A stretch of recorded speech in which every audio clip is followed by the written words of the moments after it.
Do you know the secret behind Google, Apple, and Microsoft's top teams' performance? They focus on 4-5 hours of deep work daily, and consistently outperform competitors grinding through 60-hour weeks. It reveals a fundamental truth about human performance that most people miss entirely. How many hours do you spend at your desk each day? How often do you finish a long workday feeling exhausted, yet strangely unaccomplished? If you're like most people, you've been trapped in what psychologists call the busyness delusion, the mistaken belief that more hours equal better results. But what if I told you that you could actually work fewer hours while achieving better results? This isn't some theoretical concept. It's a proven system used by elite performers across every industry, including Fortune 500 CEOs. They've discovered that true productivity isn't about speed or volume. It's about working at the right pace, on the right things, with the right mindset.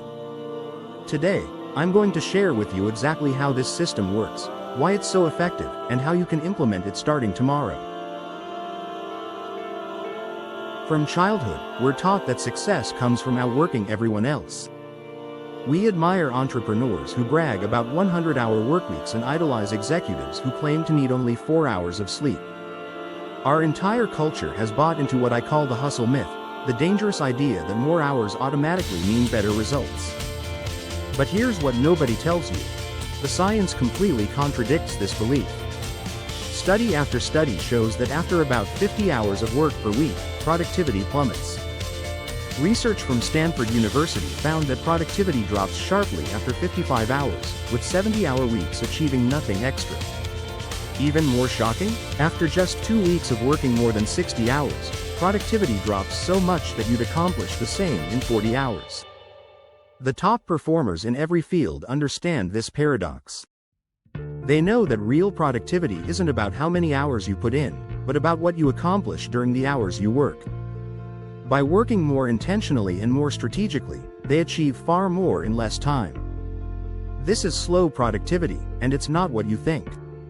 It's not working less, it's working right. So how do the top 1% actually do this? It comes down to 3 game-changing shifts that completely transform their relationship with work. 1. Ruthless prioritization. Data shows 41% of office time is wasted on tasks that contribute little to no real value. The top 1% eliminate these completely through what's called essentialism, the disciplined practice of doing only what truly matters. They start each day by asking one critical question. If I could only accomplish one thing today, what would make the biggest difference? Everything else either gets delegated, delayed, or deleted. This aligns perfectly with how your brain works. Your prefrontal cortex, the energy-intensive control center for complex thinking and decision-making, has limited resources. Every unnecessary decision you make drains fuel from what truly matters. This isn't about time management, it's about neuroscience-based value management. 2. Deep work scheduling. Neuroscientists have discovered that our brains operate in natural 90 to 120-minute cycles called ultradian rhythms. During these periods, we're capable of intense focus and creativity. But trying to push beyond these natural limits leads to diminishing returns, making you less effective, not more productive.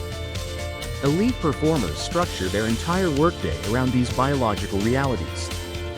They block out 2-3 deep work sessions when their energy is highest, with proper breaks in between. Studies prove 90 minutes of deep work outperforms 8 hours of distractions. 3. Strategic recovery. NASA studies found that 26-minute naps boost performance by 34%. Other research shows that brief diversions can dramatically improve decision-making and creativity. The top performers don't wait until they're exhausted to rest. They build recovery into their schedule: short walks, meditation sessions, even power naps. They understand that recovery isn't the opposite of productivity, it's an essential part of it. NASA's nap studies prove what brain scans show. Recovery isn't downtime, it's when your brain consolidates learning and recharges for peak performance. Let me paint you 2 very different pictures of what a workday could look like. First, the conventional approach. You wake up already feeling behind. You check emails immediately, getting sucked into other people's priorities. By the time you start your real work, your focus is fragmented. You juggle 12 browser tabs, constantly switching between tasks. Meetings eat up your afternoon. At 5 p.m., you're exhausted but can't point to anything meaningful you accomplished. This cycle repeats day after day, leaving you both busy and unfulfilled. Now imagine a completely different approach. You wake up having protected your morning routine. No email checking for the first hour. Instead, you begin with 90 minutes of deep work on your most important project. Your phone is in another room. Notifications are off. You're completely immersed in meaningful work. After this session, you take a proper 20-minute break, maybe a walk outside, some stretching, or just quiet reflection. No screens, no work talk. When you return, you assess, what's the next most valuable task? You might do another deep work session, or handle necessary but less demanding work. Around midday, you take a longer break, perhaps a proper lunch away from your desk. The afternoon follows the same rhythm, focused work, then proper recovery. By 4 p.m., you've accomplished more meaningful work than most do in 12 hours. And here's the best part. You still have energy left for your personal life. Now, I know what some of you might be thinking. This sounds great, but my job would never allow it. Or, I have too much to do to work fewer hours. Let me address these concerns directly.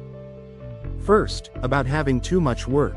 This is where Parkinson's law comes into play, the adage that work expands to fill the time available. Give yourself shorter deadlines and you'll often find ways to work more efficiently. Many of the tasks we think are essential actually aren't. The 80-20 rule shows that 80% of results typically come from 20% of efforts. Regarding workplace culture, start small. Block just one 90-minute focus session each day. Protect it like your success depends on it, because it does. Most people find that when they demonstrate better results in less time, objections fade away. Let me walk you through exactly how to implement this system over the next month. We'll take it step by step so you can build these habits gradually. For week 1, we're going to focus on awareness. Track your time honestly for 5 full workdays, and be brutally truthful with yourself here.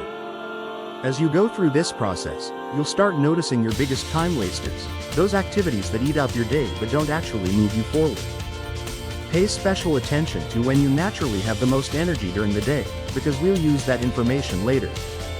Moving into week 2, we'll establish your foundation. Start by setting up just one dedicated deep work session each day, starting with 90 minutes. Between tasks, actually take proper breaks. That means stepping away from your desk, maybe going for a short walk. And here's a tough but crucial one.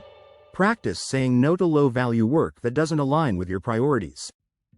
When you reach week 3, we'll optimize your system. Add a second deep work block to your day. Schedule your most important tasks during those peak energy times you identified in week 1. Then take a hard look at your routine and eliminate at least 3 unnecessary tasks. Be ruthless here. Finally, in week 4, you'll move into mastery. Take time to review what's working well and make adjustments where needed. Protect those productive rhythms you've developed, they're gold. People who adopt slow productivity consistently report some incredible changes in their work and life. They typically achieve 30–50% more output, but in less time with lower stress. The quality of their work improves with fewer mistakes, because they're doing important work when their mind is fresh and focused.